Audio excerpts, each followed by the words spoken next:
పథకం ద్వారా ప్రతి పేద కుటుంబానికి 5,000 రూపాయలు ప్రతి నెల ఇంటి మహిళ చేతుల్లోనే మహిళ ఖాతాలోనే జమ చేసే పథకం ఇందిరమ్మ పథకం. ఈరోజు ఆంధ్ర రాష్ట్ర అభివృద్ధి గురించి ఆలోచించిన ఏకైక పార్టీ కాంగ్రెస్ పార్టీ. కాబట్టే ఈరోజు ప్రత్యేక హోదా, మన ఊపిరి లాంటి ప్రత్యేక హోదా కోసం ఉద్యమిస్తున్న ఏకైక పార్టీ కాంగ్రెస్ పార్టీ.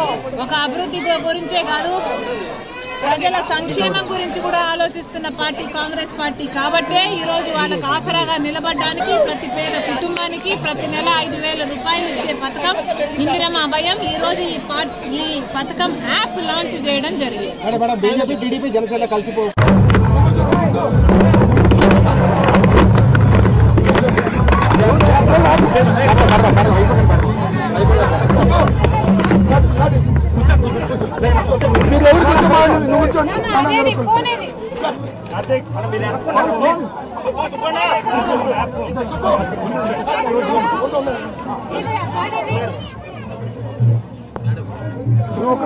ఇంకెవరొద్దు, నిలబండి, మీరు నిలబండి.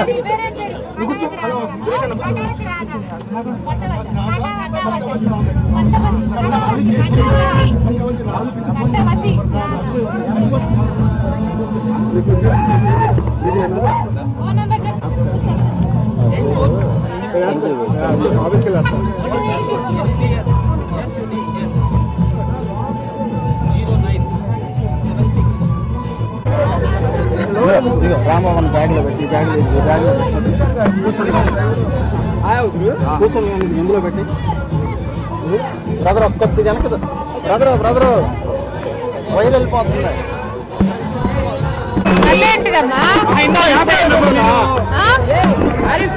అడుగడుగునా పెడతారా ఏంటి?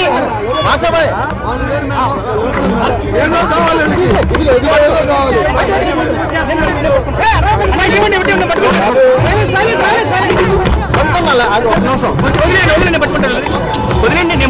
ప్రశాంతం ఉండండి.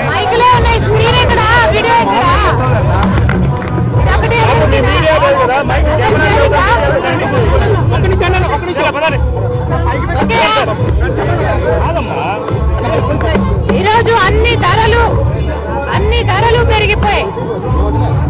కరెంటు ఛార్జీలు 9 సార్లు పెంచింది ప్రభుత్వం. గ్యాస్ ధరలు ఆర్టీసీ 3 సార్లు. ఇలా ఏది ముట్టుకున్నా పెట్రోల్, డీజిల్, గ్యాస్, చక్కెర ఇలాంటి ఏ ముట్టుకున్న ధరలన్నీ ఆకాశాన్ని అంటుతున్నాయి. ఈరోజు పేదవాడు ఎలా బ్రతుకుతున్నాడన్న ఆలోచన కూడా లేదు ప్రభుత్వానికి. అందుకే కాంగ్రెస్ పార్టీ పేదవాడికి అండగా నిలబడాలని నిర్ణయించుకుంది. కాబట్టే ఈరోజు అద్భుతమైన పథకం ఈరోజు కాంగ్రెస్ పార్టీ ప్రవేశపెట్టడం జరిగింది. ఇందిరమ్మ అభయం అనేది పేదవాళ్లకి, ప్రతి పేద కుటుంబానికి ఆసరాగా నిలిచే పథకం ఇందిరమ్మ పథకం. ఇందిరమ్మ పథకం ద్వారా ప్రతి పేద కుటుంబానికి 5,000 రూపాయలు ప్రతి నెల ఇంటి మహిళ చేతుల్లోనే ఇంటి మహిళ ఖాతాలోనే జమ చేసే పథకం ఇందిరమ్మ పథకం. ఈరోజు ఆంధ్ర రాష్ట్ర అభివృద్ధి గురించి ఆలోచించిన ఏకైక పార్టీ కాంగ్రెస్ పార్టీ. కాబట్టే ఈరోజు ప్రత్యేక హోదా, మన ఊపిరి లాంటి ప్రత్యేక హోదా కోసం ఉద్యమిస్తున్న ఏకైక పార్టీ కాంగ్రెస్ పార్టీ.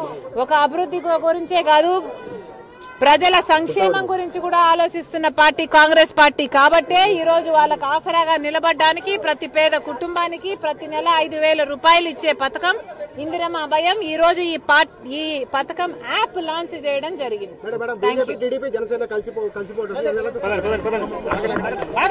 అందరూ దొంగలే, ఎందుకు కలుస్తున్నారో చంద్రబాబు గారు సమాధానం చెప్పాలి. మనకు పోలవరం ఇచ్చారని కలుస్తున్నారా? మనకు ప్రత్యేక హోదా ఇచ్చారని కలుస్తున్నారా? మనకు రాజధాని ఇచ్చారని కలుస్తున్నారా? 5 సంవత్సరాలు మీరు బీజేపీ పార్టీతో పొత్తు పెట్టుకున్నారు. పొత్తు పెట్టుకొని కూడా ప్రజలకు న్యాయం చేయకపోతే మరి మళ్ళీ అదే బీజేపీ పార్టీతో ఎందుకు కలుస్తున్నాడో చంద్రబాబు గారు ఆంధ్ర రాష్ట్ర ప్రజలకు సమాధానం చెప్పాలి.